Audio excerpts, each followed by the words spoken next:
Welcome to the Everyday Matters podcast, a show from NetSmart. Everyday Matters is about the opportunity we have to make a difference. Our collective, cause-connected mission is about impacting healthcare in meaningful ways. We seek to provide a place to share stories about the progress being made, how to overcome challenges, and ideas to inspire. Each conversation is about the work being done and the opportunity before us. Whether it's about advocacy, awareness, or challenging stigmas, we know that together anything and everything is possible. Let's get into the show where we learn from yesterday in pursuit of tomorrow. Here, we all work to ensure every day matters. Welcome, everyone, to another Everyday Matters podcast, an opportunity to learn about the amazing things people are doing in our community near and far. Very intentional acts, organizations, services, and helping people navigate their way. The path to thriving and healthy communities is us working together, collaborating, pressing in, doing the things that we can help each other as we navigate forward. Today, I'm with The Battle Within, and specifically, I've got the executive director, Justin Hoover, here to talk about who they are as an organization, what they do, and the amazing work. Now, I'm a little biased because we're connected with them. Our associates work with this organization, and they're based right here in our community, and I couldn't be more excited to talk about them. Now, many people will immediately associate that this is a veterans organization, and that's not right. They're a first responder organization. It goes beyond veterans. It goes into anybody who is asked to respond in a call of duty, who don't have the opportunity and won't say no. And they're going to show up and help out. As a matter of fact, I love their vision statement where it says, every warrior receives the resources, time, and the community to heal. We don't often talk about it, but many times when these team members, warriors, show up, they experience a lot of trauma. They see things that we're not often equipped. We may know that they're going to happen, but when they do, it causes a whole nother reconciliation, hence the battle within. And this organization gives the tools and resources and community to help process that, to help find their way forward and heal that. Justin, welcome. Really looking forward to this conversation today and appreciate you taking the time to join us. Yeah, thank you, Tom. I'm so excited to be here. So let's just begin. Who is, the battle within? It's a cool name, got a cool logo. You gave me a nice hat, so I appreciate the swag. But let's just begin by sharing with our audience, kind of, when it started, what your mission is, scope is, and we'll go from there. Sure, perfect. Yeah, I mean, really, the Battle Within was started in 2018 by over 100 veterans, first responders, and community members that all believed, like you said, those that raised their right hand and swore an oath to protect their nation or their communities have a place to heal from those traumas that they endure in service to others. And so really what we wanted to do was create something that worked for us. My journey in this started because I needed it myself. Right. As you shared, I'm an Army veteran, did a tour in combat in Iraq, 2004, 2005. I came away with a pair of Purple Hearts. Second one, thanks to a suicide car bomber that led to a medevac, bringing me back to the States there at the end of my tour. And really, I came back, my enlistment was over and came back to Kansas City. I'm from here originally. Yeah. And thought it was fine. Yeah. I had some shrapnel wounds and some damage to my ears and so a TBI, but I thought I'm good. Right. I'm just getting back to life. So I came back and I started a marketing career and, really for the next 10 years, just kind of dealt with it in my own ways.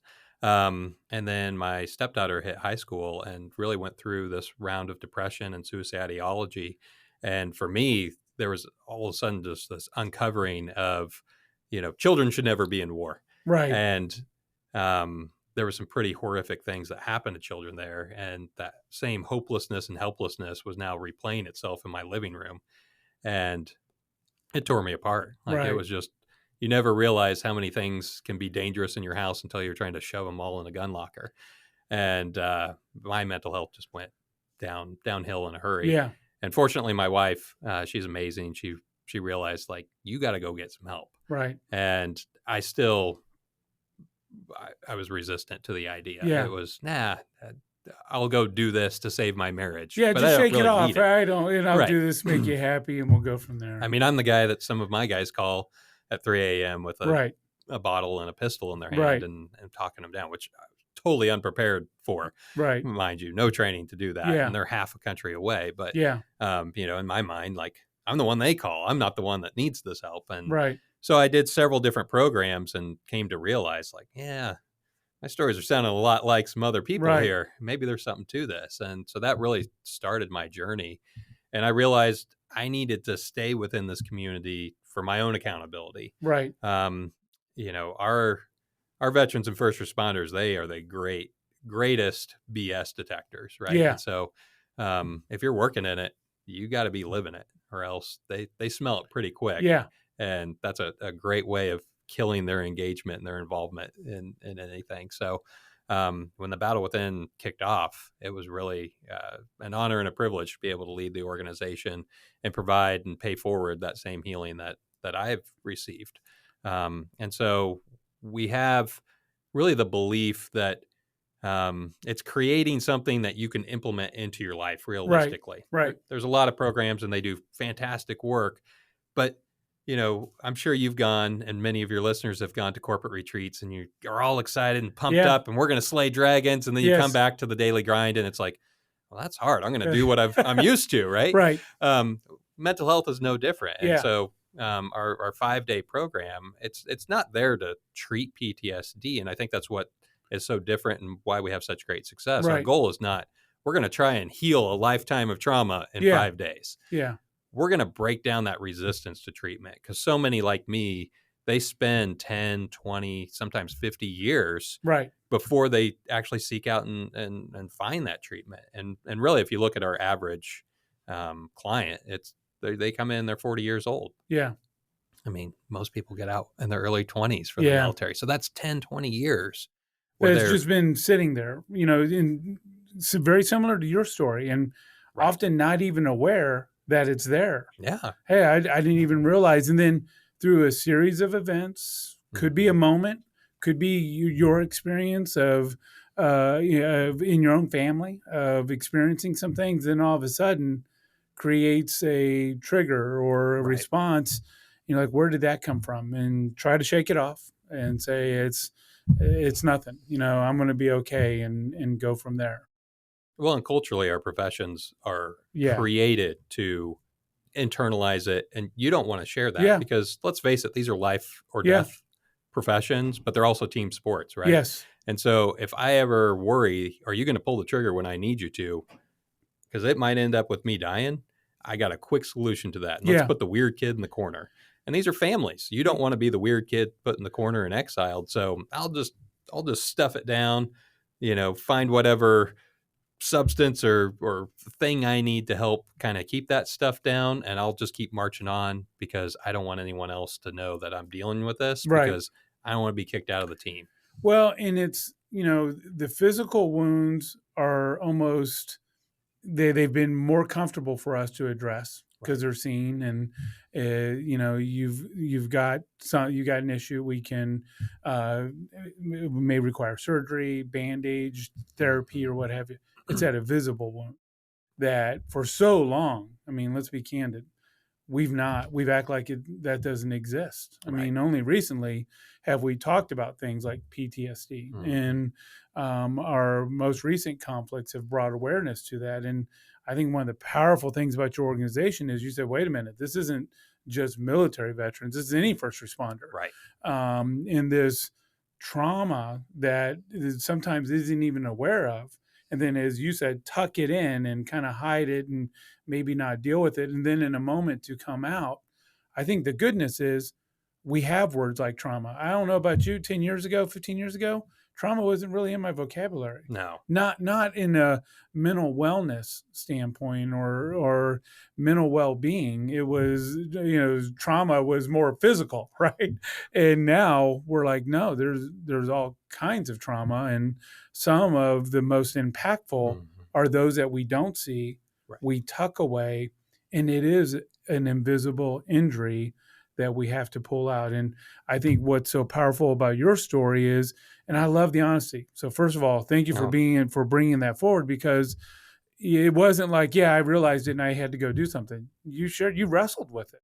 What do okay, I'll do this to appease my wife. And, but, in the BS detector of those that are out there, and that's often what it looks like. That's more reality than not. And we often have this bravado and tough face that we're going to put out there, but we're hurting inside and don't know how to connect with the resources or find the help to be able to go do that. I think that is very powerful in what you're doing. And, before we dive into the programs and some of the things you offer, which are amazing, I can't wait to talk about them. Let's talk about trauma. Yeah. And because that is a newer word. And I think even when you probably first enlisted, or I know when I think back just in my own education or growing up, wasn't something that we talked about today. But now we're more aware. Yep. We're more equipped. What does that mean to you, and what does that mean to your organization, and how do you help people understand that? Because it's one of those things. Hey, anybody in the room, will you raise your hand if you had trauma? Right. I mean, our generation, we're not raising our hands. Now, newer generation might, because I think they're a little more self-aware. And they do, and I'm so excited about it. It's encouraging. They're going to teach us a lot. They are. But you're spanning many generations. They are. How do you approach that tough subject? So I love how you kind of say the raising the hand, because I'll do speaking engagements and I'll share my story of the car bomb event that happened in my life. And I mean, I don't know that there's anybody out there that would say, oh, well, that's not traumatic. That's not something that really happened. But and I ask people, I go through the story and then I ask, well, who else has trauma? And a few hands raise up. Right. And I do that story two ways. First, I'll ask people who has trauma in their life.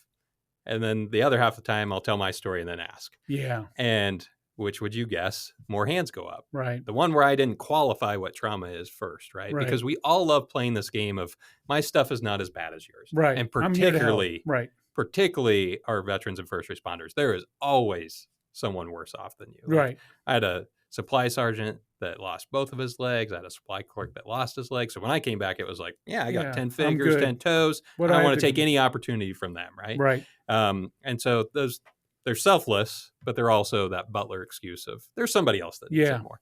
But really trauma, it looks so different for different people. It could be I was in a terrible car accident and almost died, or it could be I was driving by a car accident and watched someone die. Right.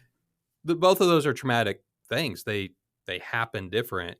Or it could be somebody that I drove by, like a first responder. I've seen plenty of death, and that incident was not that impactful for me. Right. That car bomb, that was not top 10 of my list of traumatic events during my time in the service. And arguably I almost died during it, but was not as nearly as traumatic as some other experiences. And so really, I think we as a society are very bad at trying to quantify my trauma versus yours and justify that mine is enough to seek help. Yeah. And so really a big part of the battle within is helping people realize it's enough. What you have and what you bring, it's real, and we're going to honor it. And I think that's part of the power of having veterans, first responders, and frontline medical personnel, because each of our populations, it's easy to go, well, only other veterans can help me. Only other cops can understand what I'm going through. Yeah. And so when you sit there on Monday and you're surrounded by these 9 other people, and let's face it, I know what type of conversation I'm going to have based on somebody's uniform from 6 paces away. Like, if you have a combat infantry patch and a combat patch, like we probably have something to talk about. If you look like you're just out of basic training, like it's going to be a short conversation. More, right. So people come in, they got their hoods up, their arms are kind of side eyeing each other like, are you supposed to be here? And more importantly, am I supposed to be here? Yeah. Because I've found most people are like I was, kind of angry that somebody felt they should be there. Yeah. Ashamed they're probably right. And terrified that either stuff was way worse than everyone else's or not nearly as bad as everyone else's. And they were just taking up a seat. Well, I mean, the reality is we walk around with these masks and we put 100%. On a facade that, hey, it's all good. And, hey, I'm okay. And, your scorecard or quantifying it couldn't be more spot on. And when we look at trauma, I like how you said it. We honor your trauma. We honor what your story is. And the reality is, things impact people different ways for a variety of reasons. Mm-hmm. It isn't a one size fits all. And as soon as we get into that measurement game, that's when shame and stigma come in and help put that mask on you. Say, oh, what are you? It's that inside voice. Mm-hmm. That's why I like the battle within. Yeah. Because you begin wrestling with a false narrative that isn't true, that then begins to alter what your story is, what it wasn't meant to be. 100%. And you all are beginning to say, no, there are some false agreements that you've made around this. Mm-hmm. We need to break those false agreements. Yep. Let us talk about when those thoughts come in and how to impact those.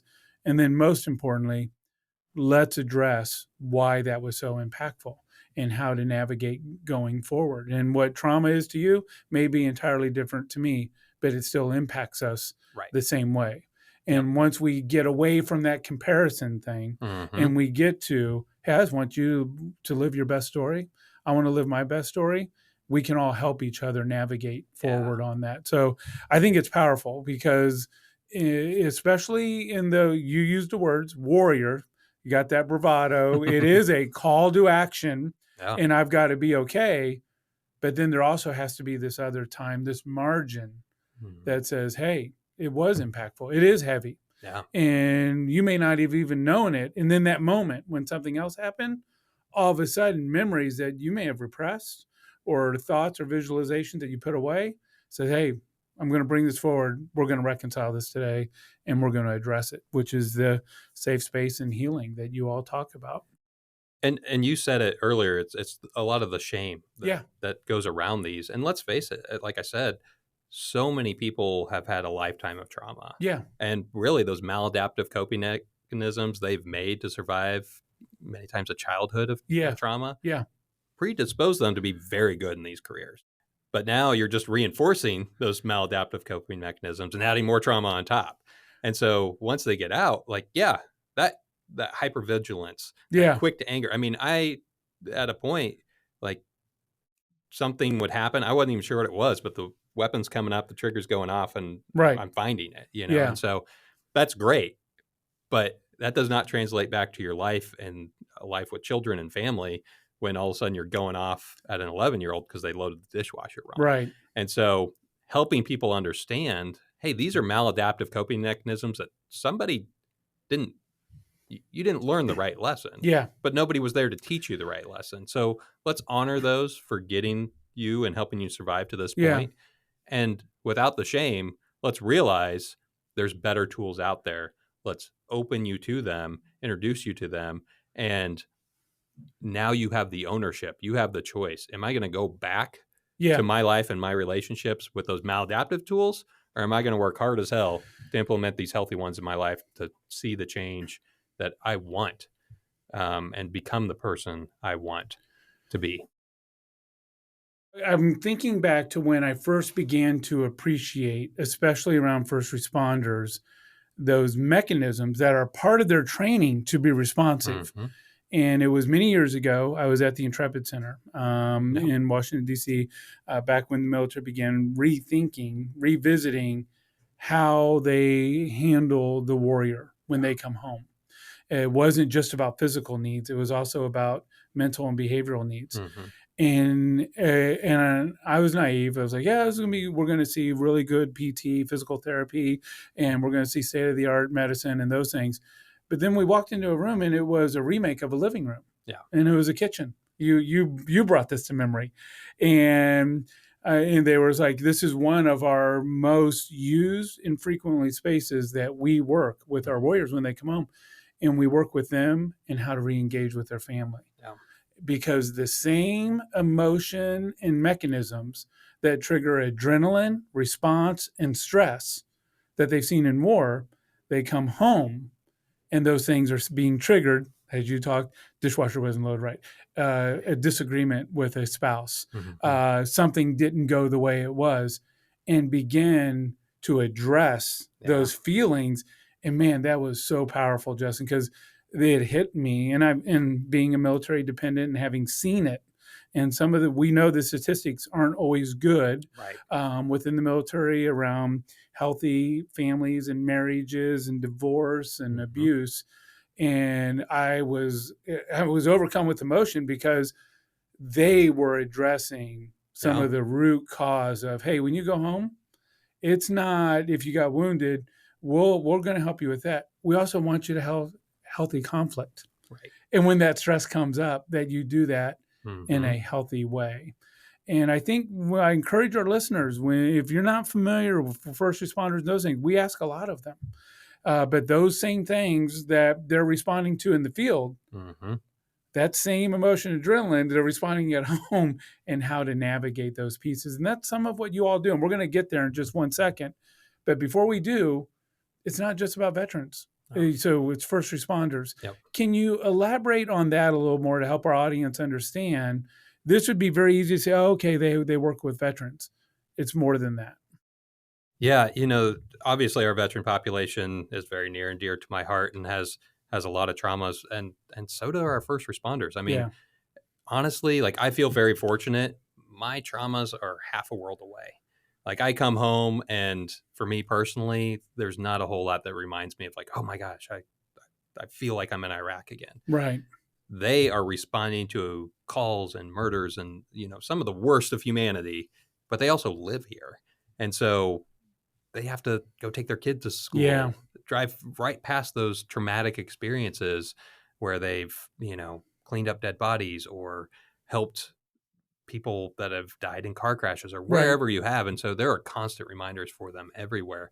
And like you said, they are asked so much for us. Yeah. And I think as a society, we've gotten, how many of us want to hear yelling at the neighbors next door and go over and manage it ourselves, right? We're going to pick up the phone and we're going to let somebody else do it. It's another whole podcast. Right. I mean, really, like they're kind of the trash people that we rely on for all the traumas that we don't want to face ourselves. And so we just put it on the curb and let them deal with it.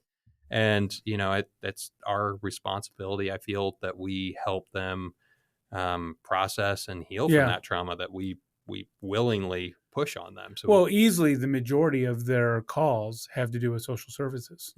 It's not law and order, it's social, which is why we're now gratefully implementing co-responder programs and those types of things. And I think we're making progress in it. But we also know where we find society right now, more calls are coming in. And we could sit and talk about the evolution from 911 to 988 and the first call people make, because there isn't as much of a cohesive society anymore. We're in an epidemic of loneliness and isolation, and those calls are going on. Well, and I think too, I mean, nationwide across these professions, that there's not new recruits there to fill the vacancies. So you're overworked, you're over, there's a lot of added stress to all these professions just due to the manpower. Well, crunch. And the turnover rate's high. It's not only hard for the first responder, it's hard for the family as well. Oh, it's a lifestyle. It's not a 9-to-5 job. And so we don't often talk about that. Yeah. And, they may not be directly responding to those calls, but if mom or dad or a family member is feeling it, everybody is feeling it. That's a part of the challenges that we all have to give the tools. Well, and I'd say not only are they feeling it, but there's the opportunity that those maladaptive coping mechanisms are being passed off generationally. Yeah. And now your kids are going to have to deal with it, or your grandkids are going to have to deal with it. And I think that's one of the things that people come out of the week at the Revenant Journey is really that empowerment of, I want to be a better father, a better mother, a better spouse. Yeah. I want to be that person I was when I first put on the uniform. And I don't want somebody else to have to deal with these. I'm going to take ownership that I have capability. It's not just, I'm the victim of my service, but I have ownership in how I handle that. And I'm going to take the steps to remove those burdens from my life and become what I want and what I deserve to be. Well, I mean, I said we weren't going to have a 3-hour podcast, but we could easily go there with the last topics that we just spoke about. And I feel we'll have some future podcasts that we'll talk about these things. And I'm with Justin Hoover today. He's executive director at the Battle Within, and just able to hear his personal story and gave us a gift and sharing what brought him to this organization and who this organization serves and how they make an impact across the community. And we're going to segue now to the programs and to the tools and resources that they use to help those warriors navigate things like trauma that we just spoke about, and how they help not only heal, but also give them tools and resources to manage those so that when they see them, they're more aware than maybe Justin, you or I were.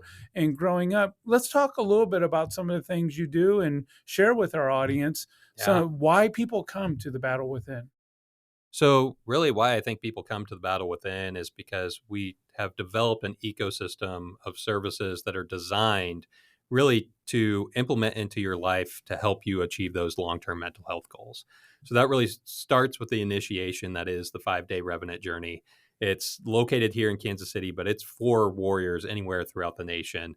And it's at no cost to our veterans, our first responders, our frontline medical personnel. We believe that they have already paid the price enough to endure these traumas, and so to heal from them, that's really where that's our job, is finding the community support, finding those dollars to help really provide those services for them. And those 5 days, like I said, it's that initiation. It's like basic training or academy into like what your reintegration, what real life should look like outside of these services. And really, it's kind of broken down into 3 different components. It's understanding the traumas that you've endured in service to others, and really understanding. It's so easy, and you see it a lot. There's kind of that butler excuse that particularly veterans, like, we get really good at, oh, well, here's kind of this reason why this happens. And largely the civilian population is pretty ignorant. And they're like, oh, well, he has PTSD. That's okay. You go on. Well, you don't have that opportunity here. Right. Everybody's calling you out and saying, hey, pull that mask down. Everybody. Yeah. And you get to see the benefit from it. It's not necessarily people calling you out, but when you see that burden lift from others, and you're like, man, the only thing holding me back is me. Right. Then you have that opportunity to share as well. And so it's very powerful, and having that for the whole class. And then we provide an introduction to the tools that set the stage for success. So that's things like yoga, meditation. So every morning you're waking up, you're doing yoga. Every evening you're journaling, you're doing meditation, you're practicing mindfulness. Those components that really allow healthy daily life cycles or life habits to allow this to really continue and implement into your daily life. And then finally, that genuine, authentic community that is other warriors that will support you and care about you, because like we said, you're not healed within those 5 days. For many, it's a 2-year journey that they're taking in themselves. But the only way I can say it is, like, when I left the military, there was this grieving process, and I didn't even realize it at first, because it's like, how am I ever going to have those relationships again? I mean, these were 40 guys that I literally went through. Well, camaraderie is a big part of that experience. Exactly. Yeah. You dodge bullets, you dodge bombs, and I'm never going to get that again. And, you see it come Wednesday, Thursday, and it's because in both situations, you're allowed to be seen at your best and your worst and accepted for all of it. Right. And honestly, that's what we're all looking for in life, right? Yeah. People that can see us no matter what and accept us for it. Yeah. And that really builds lifelong bonds of support. These are people that know what you're trying to achieve and care about you and want to support you, but will also hold you accountable to reach them. And so that is so powerful part of the program. It is clinically led. And so we have those clinical folks that can allow us to really safely go deep, and begin to explore those traumas. We're not trying to solve them, but we're making you realize it's okay to be vulnerable. It's actually a superpower. It's nothing to be shameful of. We also have 4 to 5 mentors in each class, and these are graduates that have come back and volunteered a week of their life. I was going to ask about that. If people come back to the program. Oh, it's so powerful to have those mentors back. And they are that living example of what hope looks like, of if you continue this, what you can achieve. And I'm a veteran myself. I'm there, but also I'm getting paid, right? Like, it's my job. And you know that at the end of the day. But having somebody that just, I care about you, and I'm here of my own volition, volunteering to hold the space for you, is so powerful, and leads to such quick bonding, and allows our clinical team really the the ability to get associated very quickly. And it's somebody that can say, this person is worth your time. So in that 5 days, what are some of the things, what's going to happen within those 5 days? Sure. Because it's not just about 5 days. As you said, Mhm. it's a start. But I can imagine you're trying to create a pretty intensive, you want to create a moment to connect with them. So it's not just sitting in meetings looking at No. PowerPoints. So what are you doing? Yeah. So really, Adam Majors, who himself is a combat medic, he's now a therapist. He is the one that really created this curriculum. And when he came back from Iraq himself and he was suffering, he really looked back in history. And hey, we've been reintegrating warriors ever since man's picked up Iraq against man, right? Right. Like, but we haven't had the VA, we haven't had modern medicine. How have these cultures done it? And a lot of it was through initiation ceremonies and rituals. And so you see a lot of that at the Battle Within of here's opportunities to share, but here's also opportunities to tie that to a sacred, meaningful place. And I think that's something that's, well, both of those things, initiations and sacredness, are really lost in America. We don't have, initiations into manhood, into womanhood, into adulthood, and so that's really been lost. The military has that when you graduate, but then, you're just kind of transitioned out, and then what's next? And so really having that initiation into a warrior healing culture is very powerful. And then also, again, sacredness. Like most churches have a Starbucks in them now. Right. Like, where do you go to have that sacred place removed from your known world that you feel safe to be vulnerable and share these? And so we've really created a place up in Parkville, Missouri, where you can go and you're 15 minutes from the airport, you're 5 minutes from the highway, but it is a little piece of nature. They have about 360 acres there. And it's an opportunity to really get into nature and get into this little sacred environment, to have that opportunity to step into the unknown world, which is where it really, really heal. Well, I love it. I didn't know you guys had that. So, I mean, we live in this world of busyness. Mm-hmm. We're constantly getting pounded by messages. You and I, even before we started, said, hey, we do not disturb, because we'll probably get 15 messages while we're here. And if we don't find times to disconnect, I don't know if we know how to connect. Right. And we have all these connections, and you and I can name connections. We can go on our social networks and have these connections, but are we really connected? Right. I mean, even doing this, taking the time to sit down and have meaningful human conversation is a lost art in our ability. And I love the fact that you're saying, hey, this needs to be a priority. Mm-hmm. You need to come unplug. And one of the best ways to connect with yourself is to disconnect from everything else and give people permission to do it. Right. I mean, we stare at these screens that connect us to the world, but stare into a fire with a group of people that you care about, and you'll really have connection to yourself. Well, that's something that's very lost. I think I've gotten into, I was sharing with you beforehand, walking and rucking, and even now sitting around a fire and just cherishing those times of conversation without interruption and getting to know people again. And I think, we're the ones who allow these tools to disrupt us. Right. And they can be good. Don't get me wrong. I love the fact that, we need something, we want to find someone, boom, it's there. But I think we've also got to pull the pendulum back and find that balance within it. Another program that you guys have is the KC Warrior Coalition. What is that? And sure. So like I said, now you have this initiation, you have these new tools. How do you implement them into your life, right? Because nobody's going, hey, after 5 days of working out or doing yoga, like, I got that. I'm going to make that part of my daily life habit. And so really what we've done is we've developed a partnership with other nonprofits in the area that specialize in each of those things. So that way we can co-develop a curriculum because, all those programs are at no cost to our warriors. I never want to stand there at graduation and go, hey, thanks for coming for the free steak dinner. But if you really want to learn about real estate, it's going to cost you a whole bunch of money. Right. So we've worked with those partners. So now over 90 days, you get to fully explore that modality, be it fitness, meditation, spirituality, art and mindfulness, equine. And you get to decide, is this going to be something that I'm going to implement into my life? If after 90 days of CrossFit, you're not quite sure, you're never going to be sure. So, after those 90 days, you get to take that ownership of that. And really, so wait a minute, just because I'm going to interpret here a little bit. Yeah. You're actually teaching people how to have hobbies again. how to have something some that they do again. healthy hobbies. Well, it's funny because someone asked me one time, what's your hobbies? And I struggled a little bit to come up with the hobbies. And I realized that's an important part of our well-being and mental health, are having those things, whether it's art, pouring into creativity, whether it's physical fitness, group camaraderie, those types of things, that is a part of that social part is essential to us being able to navigate life. Yeah. And it's a great opportunity to keep people in a healthy pro-therapy environment, Right. where they're not just, hey, we're getting together in community. Like people's idea of community, well, do you guys get together for dinner and for this and that? And yes, we do.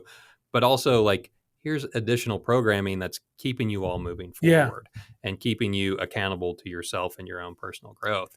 And what we've seen, because I think the thing that the Casey War Coalition really allows is it provides a lot of on-ramps, because people have struggles. They get divorces, they have career changes, they have medical issues, and that's okay. Everyone's journey looks different. And I think one of the great gifts that the Revenant Journey, the 5-day program, gives is permission to take as long as you need to heal. Right. And that's something that we intentionally create, is there's no shame to fall off or to have those struggles and then be welcome back and let's get you back on. And so really this provides a whole lot of opportunity. It's really like a 2-year associate's degree in yourself, full of electives that will make you better. Well, and probably one of the most important things that we could be doing, and that is working on ourselves, so that we can be there for other people, our community, and really write the story that we're intended to write. So before we move into transition to what's next and kind of things that you all are thinking about, I would love to hear a story. I'd love to hear something that, let's share, if you don't mind sharing with our audience, an impact that if the battle within wasn't here, this wouldn't have happened. Yeah. I know you got a lot of before we get to that, if I can talk about one more service. Yeah, go for it. So our Frontline Therapy Network is really kind of the opportunity afterwards, because now you have all these new tools. We're going to partner you with a therapist and that structured support to implement it. Yeah. If you've ever tried to find a therapist, it's like blind dating at $120 an hour, right? Like it's miserable trying to find a therapist that will work for you. I will tell you, is probably the number one calls I get a week in my own community network, because people know I pressed in on this topic. Yeah. Hey, can you refer? I've got this need, or I've got a family member has this need, and it is hard. It is. Yeah. It is. So we've created a vetted network of clinicians that have the experience and the education. So once you come out of the battle within, we know what your needs are. Right. And we can fit you with the right therapy and the right therapist to meet those needs, to really build a long-term relationship. And that's something, if you don't have insurance or there's that need there, we'll cover the first 6 to 10 sessions to allow you to really build that long-term relationship. And what we've really seen, before we started that, about 26% of our warriors, which is about on track with what the VA reports as well, have ever seen a therapist before. Right. Post Revenant Journey, 90% of our warriors are That's seeing amazing. therapy. And that's really where the healing is coming from. That long-term impact is working through those traumas, developing and letting those skills and healthy modalities, healing habits really take over, and that takes time. And so our average warrior is doing 36 plus therapy sessions, which is a huge success. And again, they're taking ownership of that. And so I really think creating that ecosystem that is providing individualized care at scale allows us to have the success that we have with such a diverse population. That's amazing. I mean, and you're having success because you know the person and they're already comfortable with that, and they see it as a need of, I can go connect with it. I just sitting here thinking about it. One word we haven't spoken about today? Healthcare. And yet everything we're talking about is healthcare. Yeah. And yet this is kind of the thing that we're trying to help address in the broader community, is healthcare isn't just traditional medical model medicine of I've got an injury. It is about these other components. Mm-hmm. Yes, therapy, but also group activity and those types of things. And your organization is helping bridge those gaps and show people that, hey, having a great health and wellness plan for your life are these things. Any other services that you want to talk about? No, but I think you bring up a great point there of talking about kind of comparing it to physical health. I mean, physical health, you go get an X-ray or a CT scan or whatever to figure out what's wrong with the bone. Yeah. Like, how do you do that? Yeah. And mental health quickly and effectively. And I think, in that Revenant Journey, you're able to understand what the root causes are and find out, well, here's really what you need to work on. Where I think that's a hard part for healthcare of how do we actually get this person triaged into the right place?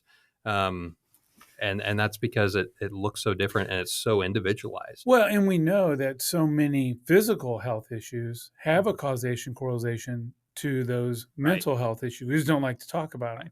And often we don't treat like the body and the mind are cohesive, but they are. And this is these corresponding things that absolutely happen. Now, the goodness is it is happening. Organizations like yourself and so many providers are out there are helping draw those things and say, hey, these things are absolutely connected and we need to address both of them, not just this component. Well, let's go to a story if you don't mind, because I love for our audience to hear. I know you've got a lot of them. You share them out there, but if you could just share a story on the impact that the Battle Within has made on somebody's life. About at least once a class, somebody comes up at graduation and says that you have saved my life, which is a very kind thing for them to say. And I've heard of a few folks that, hey, I had a plan for Saturday. Right. I came here because my spouse found this and I just wanted them to feel like they had done everything. Right. And so that's why I showed up. And if this didn't work, then I already had the plan. Yeah. And that's sad and terrifying that they have tried so many that we're the last house on the block. But really, I think too, the power of we didn't really do anything in those 5 days. I mean, we could do all the services, but if you don't buy into it, if you aren't willing to be vulnerable and share, you're not going to get much out of it, right? Like you'll get some information, but you're not going to get the full benefit. Right. And to really see just how many of our warriors pour themselves into it, they're what create that vulnerability. They're what allow that trust and that strength amongst their group. And so I always love, like we just did our impact survey and seeing how they continue in services, how they continue to build on that strength that they've realized that they have inside of them. And I think the families are my favorite because at graduation, you have the kids and they're kind of like, all right, who is this person? Yeah. When is the shoe going to drop? Right. And, then you see a year, 2 years out and just how that family has transformed. That's amazing. How there's love and warmth where there wasn't before, because they didn't allow themselves to be warm and loved. I think probably one of my favorite stories though, was somebody called and they said, hey, I'm not sure what you did to Johnson, but I've worked with him for 20 years and he's cold and he's hard and pretty distant. And we went to dinner with him and his wife and they're so happy and he's so changed. And I don't know what you did to him, but I need that in my life. Wow. And that's really something that I'm extremely proud of is how our warriors go out and become advocates for others. Because we all know somebody that is suffering and we care about them. We love them. We want them not to fall as far into the hole that we had to fall into before they get services. And so when I started my own journey like 7 years ago, it was a lot of people that were, I'm getting divorced. I'm getting separated because I'm doing dumb stuff. Right.